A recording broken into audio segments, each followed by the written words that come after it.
Okay, akhirnya kita kena sampai di Genting Cari angin kuat lagi. Pras. Genting Pras lagi lah. Di Genting Sempah. Semua orang, oh itu dia. Mr. Hang tu lah. Telah mengangkat basikal untuk bergambar. Oh itu dia. Wow, ada berbagai-bagai aksi orang bergambar.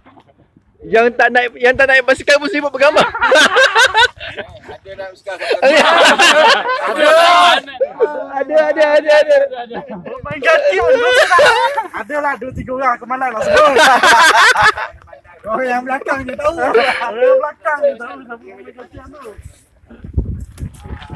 Nasib bagi ni. Okay, dia yang paling rare sekali. Oi, siapa nak kutip tak tahu kat bawah tu.